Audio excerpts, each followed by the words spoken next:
Hello, journeygoers! I am back. I would like to thank the people who watched my first breakout video.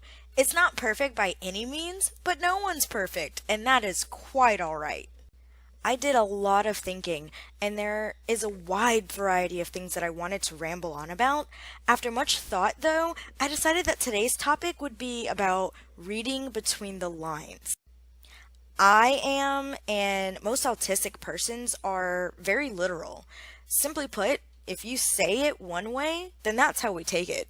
If you attempt to drop hints or use delicate phrasing, we're probably not going to understand. It's going to fly right over our heads like a home run ball soaring over that fence at 60 miles an hour.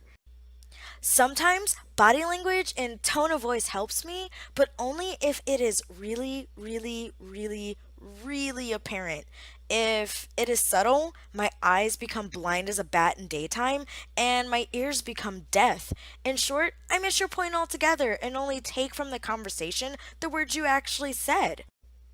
So, here are a few little tips to help me and you become one cohesive learning group. So the first thing is to be clear when communicating with me or a person with autism. I respond well to clear and to the point statements. However, try not to be mean or rude when doing so. Frustration will happen on both sides, and staying calm goes an extremely long way. Sometimes you may have to repeat yourself. I know this can be tasking, but if we don't look like we understand, I can almost guarantee we didn't. Rephrasing things is very helpful as well.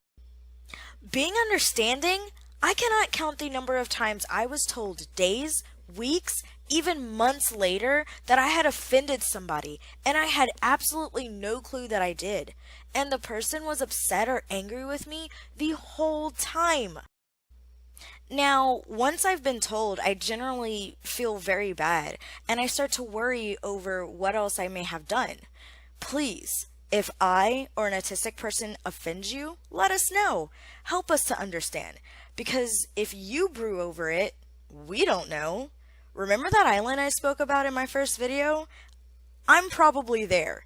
And on my island, as I said before, it's paradise. And nothing is ever wrong in paradise. So that leads into my next tip. Speak to me. You can be understanding of my social awkwardness and still speak to me at the same time. When there's something on your mind, don't brew on it. If I screw up, tell me. Just don't be a jerk about it. I can only learn and grow with the world around me if my friends and family tell me what I've done wrong and why. This holds true of most autistics as well. So, number 4. Be sincere and don't be condescending. Though people with autism have a hard time with tones of voice and reading between the lines, after a while, we start to learn when someone is honestly trying to help and be kind, and when someone is being condescending. I recall a certain person from my past. There was so many things to like about this person, but the one thing that ruined everything for me was how condescending they were about so many different things. I'm not a child. Autistic adults on the higher end of the spectrum do not need to be treated with baby gloves. We are grown, and though we may not handle every situation like an average person would, we still get it after a while, and if you allow us the time to process and understand. However, not being sincere and treating us like children will only feel anger and confusion, which leads to depression and seclusion. So, for my last tip, it's okay if you admit you don't understand something. Guess what? I don't know a lot of things.